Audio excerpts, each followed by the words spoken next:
kasih atas kesempatan yang telah diberikan. Perkenalkan, nama saya Cindy Victoria Saureka. Saat ini saya akan mempresentasikan tugas dari mata kuliah Entrepreneurship dengan topik mengelompokkan gagasan-gagasan atau ide bisnis, mengidentifikasikan peluang-peluang bisnis, melakukan riset pasar sebagai suatu peluang, melakukan pengelolaan peluang pasar. Kita masuk dalam pembahasan pertama, yaitu latar belakang. Perkembangan dunia usaha saat ini menuntut para pelaku bisnis untuk mampu mengenali dan memanfaatkan peluang pasar secara efektif. Dalam merintis usaha, kemampuan untuk mengidentifikasi peluang, mencetuskan ide bisnis yang inovatif, dan melakukan riset pasar menjadi faktor penting untuk kesuksesan bisnis. Selanjutnya, tujuan penelitian. Makalah ini bertujuan untuk memberikan pemahaman mengenai cara mengelompokkan dan menyaring ide bisnis, mengidentifikasi peluang, serta melakukan riset pasar guna mendukung keberhasilan usaha.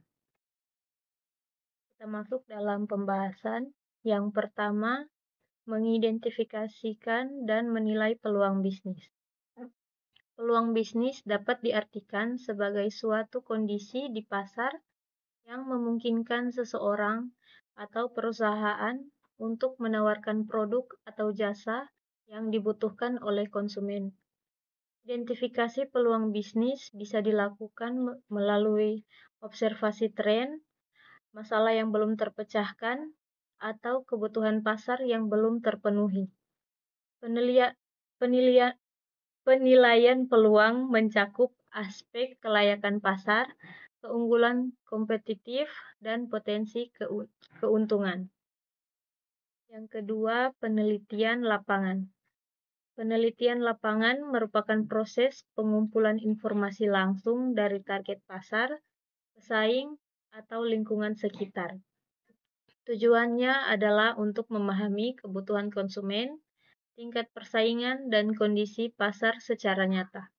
Metode yang digunakan dapat berupa wawancara, survei, observasi, atau studi kasus. Yang ketiga, menjelaskan definisi ide bisnis. Ide bisnis adalah gagasan atau konsep awal yang menjadi dasar untuk menciptakan produk atau jasa baru yang memiliki nilai jual. Ide ini menjadi titik awal dari pengembangan sebuah usaha yang diharapkan dapat memenuhi kebutuhan konsumen dan menghasilkan keuntungan.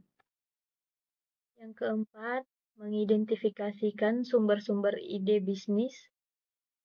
Beberapa sumber ide bisnis meliputi yang kebutuhan pribadi atau pengalaman hidup, masalah atau keluhan konsumen, tren pasar dan gaya hidup, teknologi terbaru, hasil diskusi atau brainstorming, pengamatan terhadap bisnis lain yang sukses. Yang kelima, menjelaskan pentingnya membangun ide bisnis. Membangun ide bisnis yang matang penting agar usaha memiliki arah yang jelas dan daya saing yang kuat. Ide bisnis yang kuat dapat membantu mengatasi persaingan, menciptakan inovasi, dan memberikan nilai lebih kepada konsumen. Selain itu, ide yang baik dapat menarik investor dan mempermudah proses perencanaan bisnis. Yang keenam, menyaring ide bisnis hasil identifikasi. Tidak semua ide bisnis layak untuk dijalankan. Proses penyaringan dilakukan untuk memilih ide yang paling menjanjikan dengan mempertimbangkan beberapa aspek seperti yang pertama kebutuhan pasar, yang kedua kelayakan modal, yang ketiga kemampuan pelaksanaan, yang keempat potensi pertumbuhan, yang kelima resiko usaha. Penyaringan dapat dilakukan dengan menggunakan matriks SWOT atau Strengths, Weakness, Opportunity, Threat untuk mengevaluasi masing-masing ide. Kita masuk dalam penutup, kesimpulan mengelola ide bisnis secara sistematis sangat penting dalam memulai dan mengembangkan usaha.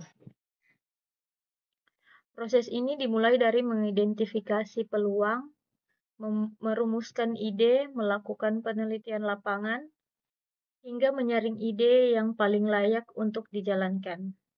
Strategi ini membantu pelaku usaha untuk lebih siap menghadapi tantangan pasar.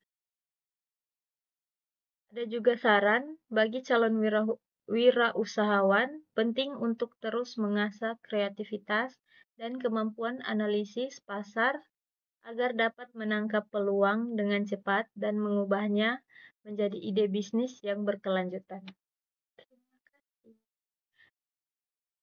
Sekian dari presentasi saya. Terima kasih.